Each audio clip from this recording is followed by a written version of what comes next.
I want to talk about how developing the skill set of discipline and depositing into your own health is really what's going to be the biggest thing to help you in this healing journey.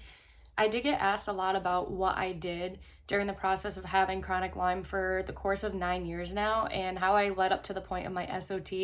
And the biggest thing that I would say is developing the skill set of discipline. Now, this is definitely a perishable skill, so you also have to deposit into this as well to have actual discipline. And if you don't have it already, it is going to be very hard for you to go down the avenue with your healing journey and meet your marks and make that goal if you do not have it. But the same thing with everything in life. So I would say the base of all of this is to look at this as an opportunity to develop skill sets and tangible things in life that are going to help you be healthy, that are going to help you maintain momentum. And then secondly, again, the skills of in which you're going to need to navigate life and meet the goals that you do set. So as far as discipline, the biggest thing is holding yourself accountable, showing up for yourself, for the goals that you do make, and getting to that end goal of then having the momentum of you know how to do it and you get it done on the days that you don't want to get it done. Now, when you're sick, this is definitely going to look a little bit different because some of you guys are obviously bedridden. I've completely been there. So I set goals for myself mentally, emotionally, and then physically. And separating these categories was the biggest part of my protocol. They are intermeshed and they are intertwined, and they do sometimes cross over, of course. Like your emotional standpoint can cross over into your physical ability to accomplish at a higher rate. But if you separate them and you tackle them individually at a high success rate, then you're going to be meeting your marks. And it may not be at 100% every single day, but even showing up and getting the vast majority of stuff done off your list that you need to do to create a protocol that's going to work for you, then that is better than nothing at all.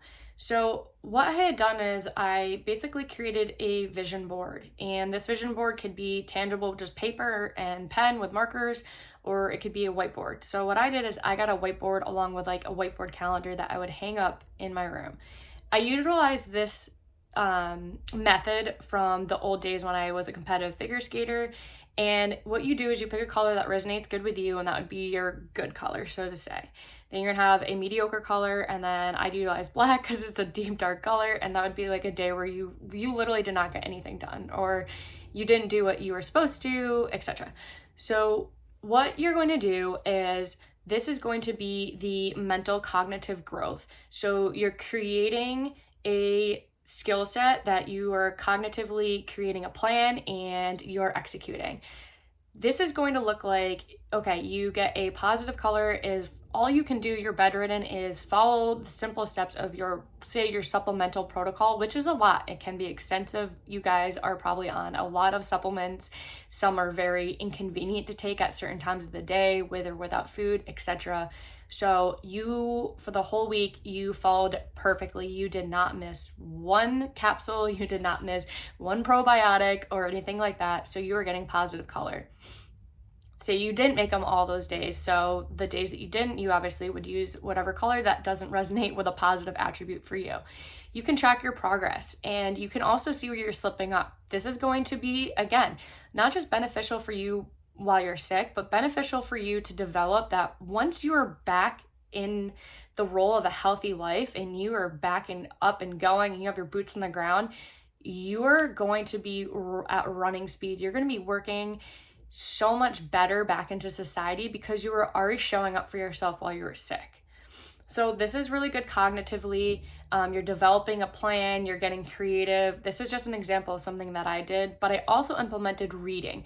Now, there would be days where I couldn't even feel like I would be able to handle like a paragraph, let alone 10 pages, but I would set that goal of 10 pages a day. And this wasn't just like something joyous. It would be something that was healing specific. So whether it was better educating myself on why I'm taking the supplements that I'm taking, how it's actually going to benefit your the functions of your immune system, or getting rid of your co-bacterial infections and supporting everything that you got going on, or just being a better self-advocate for your own health.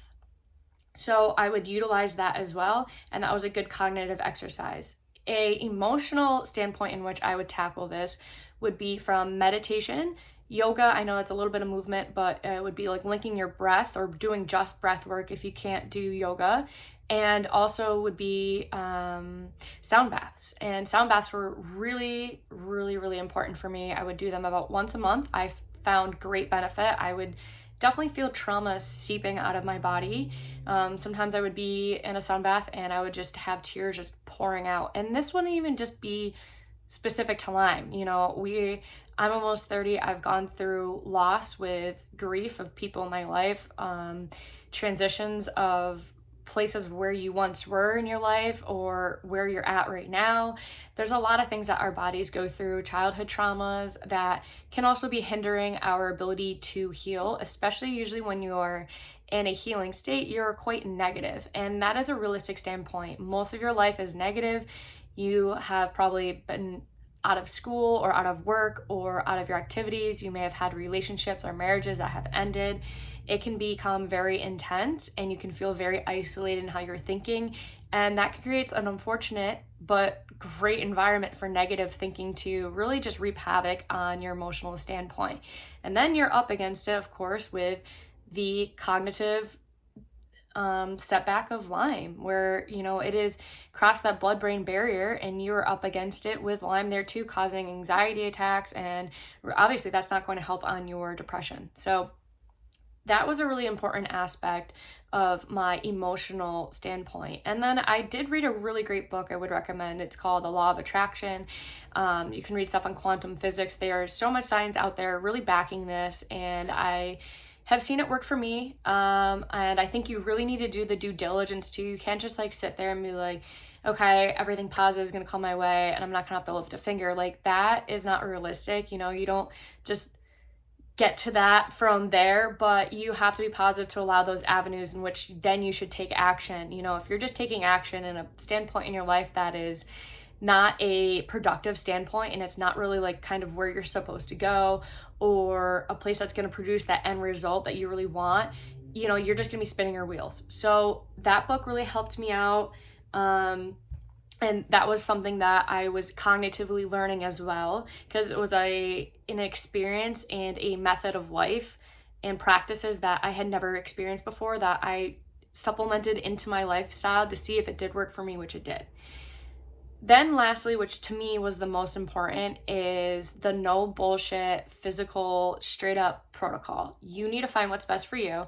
And again, this is just what is worked for me, but I would say one of the biggest things is what you eat and having a protocol that is realistic and getting to that protocol that is realistic, that end aimed goal. I mean, you can't just lose weight in 50 pounds and keep those 50 pounds off in 2 weeks. You can't get rich in 24 hours. All of those programs that people try and sell you are not realistic. Same thing with diet and nutrition. You can't debunk your whole diet and expect to be able to latch onto this lifestyle and this healthy diet and expect it to last, especially if you are someone who is way over here. You're not going to be able to jump that. And healing diets are totally different than what a normal person is going to eat. And that's where the discipline comes in, because you really need the discipline and the grit and fortitude to push through when everyone else around you is living their lives totally differently and eating totally differently and experiencing things in which maybe you want to be joining them, but you're not going to be able to, and you need to have that discipline ready,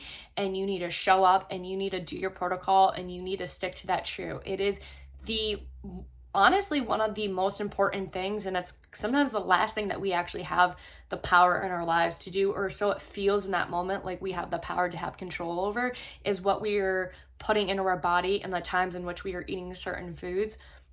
Because when you're sick, you really can't do much more than really just manage your supplements and your diet. So that is so huge. I had 9 years of educating myself and utilizing discipline to build a protocol for me and to prep my gut prior to this SOT. And what that does is you get the SOT and then Lyme's gone. So now I'm in a great position, which I really think that I have had such a great benefit is because I followed these protocols and these things that have worked for me, and I prepped my body and all my organs and systems to be ready for my immune system to welcome it home, being like, hey, I kept the housekeeping clean, and I'm ready for you. I hope you're ready for me, and we're gonna live our life again. And that's basically what it's going to do. So that is gonna be really powerful.